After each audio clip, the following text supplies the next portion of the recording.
मैं मर्यादित हूँ, लेकिन आपको मेरा बैकग्राउंड नहीं पता। क्या पता मैं रात को पार्टी करती हूँ, क्या पता मैं शराब पीती हूँ, क्या पता मैं घूमती हूँ, घर ले जाती हूँ। हाँ, मैं पीती हूँ। बहुत अच्छा। तो मेरे कपड़ों से आप मेरे कैरेक्टर को जज नहीं कर सकते।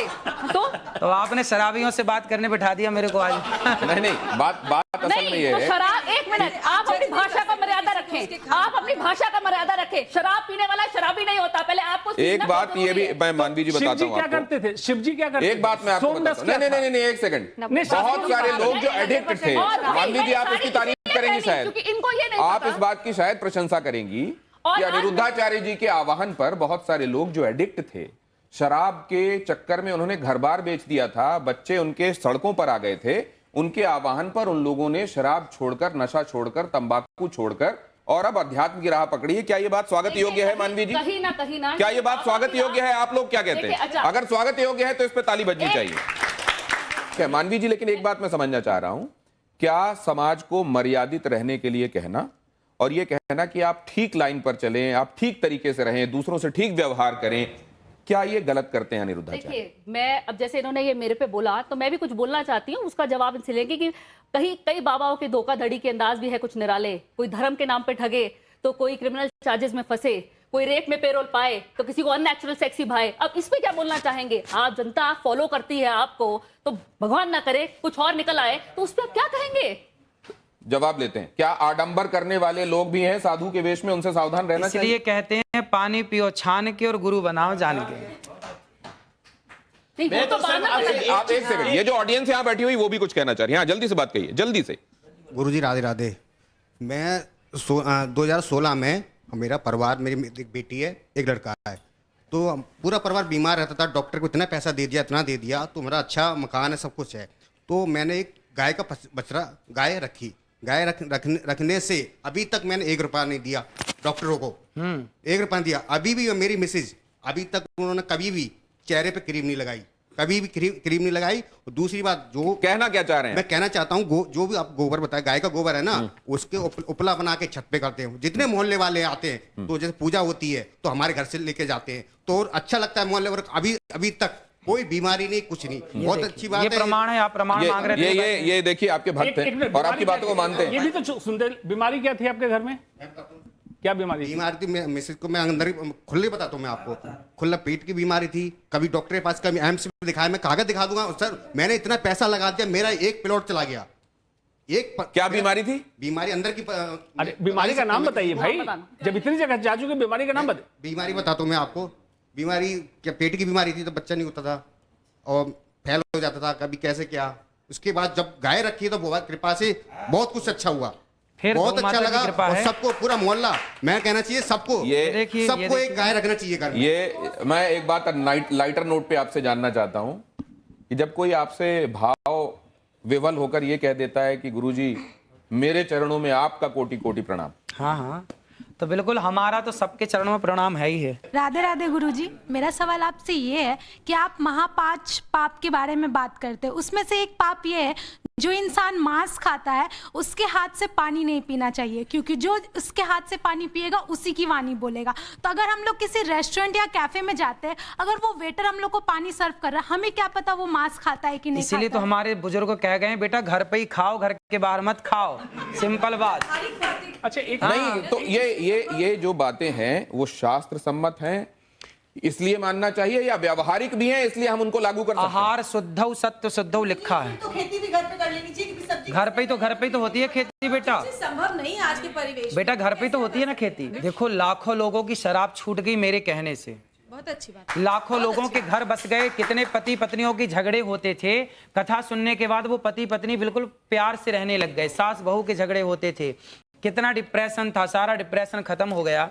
और आज आपको बताऊं कि गौरी गोपाल गुरुकुल में 150 बच्चे पढ़ते हैं। जो बच्चे असमर्थ हैं, माँ बाप जिनको पढ़ा नहीं सकते, किसी की माँ नहीं है, किसी का पिता नहीं है, ऐसे 150 बच्चे वहाँ रहना, खाना, पढ़ना, लिखना सब फ्री है। बच्चियां भी हैं। एक बात, 150 बच्चे पढ़ते हैं। आपको देखता हूँ कि आप गायों के पैर दबा रहे हैं और वो बड़े स्नेह से आपको चाट रही होती हैं, वो भी दुलार रही होती हैं आप।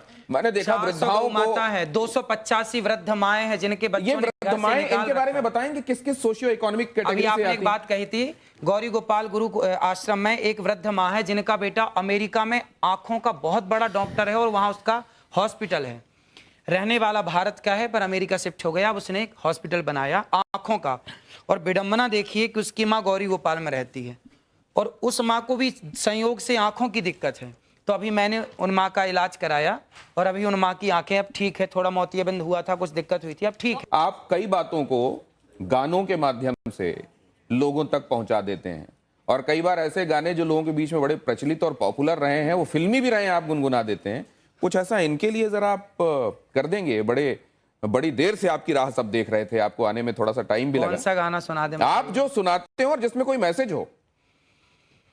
इतनी कृपा सांवरे बनाए रखना, इतनी कृपा सांवरे बनाए रखना, मरते दम तक सेवा में लगाए रखना, इतनी कृपा सांवरे बनाए रखना, मरते दम तक सेवा में लगाए रखना, इतनी कृपा।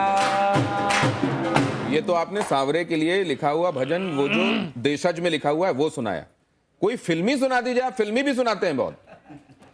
कसमें वादे प्यार वफा सब बातें हैं बातों का क्या, कसमें वादे प्यार वफा सब बातें हैं बातों का क्या। कोई किसी का नहीं है, झूठे नाते हैं, वहां नहीं गए आप? कोई किसी का नहीं ये झूठे नाते हैं नातों का क्या, कसमें वादे प्यार वफा सब बातें हैं बातों का क्या।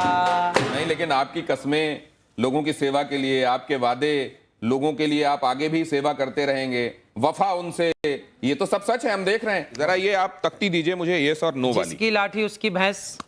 ये है, देखिए इसमें क्विक क्वेश्चंस में आपके पास दो ऑप्शंस होंगे, एक तो ये हाँ का ऑप्शन है और दूसरा नहीं का। आपको जो सही लगे वो उठा दीजिएगा। ये इसी में दोनों हैं। आप हिंदी वाला चाहे हिंदी वाला, अंग्रेजी वाला चाहे अंग्रेजी, आपको ये सुविधा है। अब पहला सवाल मैं आपसे कर रहा हूं, इसमें आपको जो सही लगे हाँ या ना वो उठा दीजिएगा। आप दोनों एक ही कर लें तो ज्यादा अच्छा रहेगा। ये जैसे आपका ये हाँ हो गया और इसको नहीं कर लीजिए। अब आपको जो उठाना है वो उठा दीजिएगा, ठीक है? ठीक। इससे आपको पता भी रहेगा कि ये कौन सा वाला है। अखिलेश यादव का कहना है कि मठाधीश और माफिया एक हैं। योगी आदित्यनाथ का कहना है कि बटेंगे तो कटेंगे। क्या ये सही है? बिल्कुल सही है। राहुल गांधी का कहना है कि भारत में कौशल की कमी नहीं है, बल्कि कौशल रखने वालों का यहां सम्मान नहीं होता।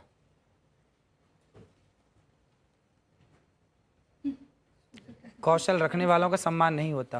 भारत में कौशल की कमी नहीं है, बल्कि कौशल रखने वालों का यहां सम्मान मतलब नहीं भारत होता। में योग्यता टैलेंट की कमी नहीं है, पर टैलेंट वालों का सम्मान नहीं होता। ये बात सही है। क्या देश में जाति आधारित आरक्षण, क्या देश में जाति आधारित आरक्षण खत्म होना चाहिए या नहीं होना चाहिए? जातिगत आरक्षण, भाई ऐसा है कि जो गरीब हैं, जो वास्तविक में गरीब है, चाहे कोई भी हो, सबको आप हाँ या ना में जवाब दे सकते हैं। इसमें जातिगत आरक्षण खत्म होना चाहिए या नहीं होना चाहिए? अनिरुद्धाचार्य जी कह रहे हैं जातिगत आरक्षण खत्म होना चाहिए। वक्फ बोर्ड की मनमानी पर सरकारी लगाम जरूरी है या नहीं है? वक्फ बोर्ड की मनमानी पर सरकारी लगाम जरूरी है या नहीं है? हाँ है। क्या मुस्लिम सोची समझी रणनीति के तहत अपनी आबादी बढ़ा रहे हैं? हाँ, ऐसा हो रहा है। नरेंद्र मोदी के खिलाफ लगातार बयानबाजी होती है। क्या ये ट्रेंड खतरनाक है और जानबूझकर चलाया जा रहा है? देखो, राजनीति के ज्यादा सवाल मेरे से मत पूछो, क्योंकि राजनीति मेरे को आती ही नहीं है। राजनीति नहीं आती। ये राजनीति भी शास्त्र इसके संदर्भ में भी बताते हैं। वो जब मैं चाणक्य ने बोला, चाणक्य तो पूरा इसी पे बोल गए। आपके हिसाब से है, यदि मैं राजनीति पे बोलने लग जाऊं, राजनीति करने लग जाऊं ना, तो फिर राजनेता परेशान हो जाएंगे। तो आप इस बारे में क्या कहते हैं? क्या नरेंद्र मोदी के खिलाफ टिप्पणियां जानबूझकर होती हैं? अभी मैं कथा करूं। अच्छा, ठीक और है। आपके प्रश्न का क्या आप क्या आप वायरल होने के लिए विवादित बयान देते हैं, यस या नो? ना भैया ना। आपने हाँ उठा दिया था धोखे से। क्या स्त्रियों की मानहानि साक्षात लक्ष्मी और सरस्वती की मानहानि है? हाँ, स्त्रियों की मानहानि नहीं होनी चाहिए। मानहानि नहीं होनी चाहिए। आप आखिरी सवाल जरा मुझसे यह भी बता दीजिए कि कंट्रोवर्सी से अनचाहे भी आपको फायदा होता है फॉलोअर्स बढ़ाने में या नहीं होता है? हाँ या ना? देखो, हम लोग फॉलोवर्स बढ़ाने के पीछे नहीं भागते, हम अपना काम करते हैं। अब देखिए, गौरी गोपाल आश्रम में हमारे को काम है माओ के पांव दबाना। मैं माओ के पांव दबाता हूं। देखिए, गौरी गोपाल आश्रम में ना ब्राह्मण माता भी है, क्षत्रिय माँ भी है, वैश्य माँ भी है, शूद्र माँ भी। मैंने आज तक किसी माँ से कोई जात नहीं पूछी। जो जातवाद की दीवार है, उस दीवार को गिराने का जो मैंने प्रयास किया है वो समाज को मानना चाहिए। और सभी माओं के मैंने चरण दबाए हैं एक साथ, और सभी माएँ वहाँ सुखपूर्वक रहती हैं। तो मैं तो सेवक हूँ, मैं तो पाँव दबाना जानता हूँ माओं के, माओं का सम्मान करना जानता हूँ, नारी की इज्जत करना जानता हूँ। और नारी की इज्जत इसलिए करता हूँ क्योंकि नारी साक्षात लक्ष्मी है। अनिरुद्धाचार्य जी के फॉलोअर्स में महिलाओं की भी बड़ी तादाद है। अगर आप देखें, खासतौर से सोशल मीडिया फॉलोअर्स को अगर आप देखें तो महिलाएं बड़ी तादाद में उसमें हैं। तो एक निवेदन ये भी, महाराज आप वैसे शास्त्रों का अपने हिसाब से विश्लेषण करने के लिए आप उसके विशेषज्ञ हैं, लेकिन इस तरीके की बातें जो असल में शास्त्र कह रहे हैं लेकिन व्यवहार में उसका बहुत आप पर रिपरकशन होता है, हो सकता है, क्या आप आने वाले दिनों में उससे गुरेज करेंगे या आपका काम यथावत चलता रहेगा?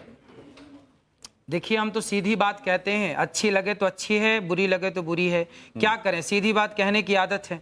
अब जो सीधी बात कहेंगे तो बुरा लगता है कुछ तो लोगों को। सीधी बात हम कहते रहेंगे, जिसको अच्छा लगता है। नो बकवास, ये तो आपने ऐड भी कर दिया असल में किसी का अनजाने। सीधी ये, लेकिन उन्होंने एक वादा किया आज कि आने वाले दिनों में विषय विशेषज्ञों को, जो सब्जेक्ट के एक्सपर्ट होंगे, उनको जरूर अपने साथ बिठाएंगे और उनकी टिप्पणियां भी लिया करेंगे। मुझको लगता है इसी से बहुत सारा समाधान हो जाने वाला है। बहुत धन्यवाद आप सभी का मेरे साथ आज चर्चा में जुड़ने के लिए।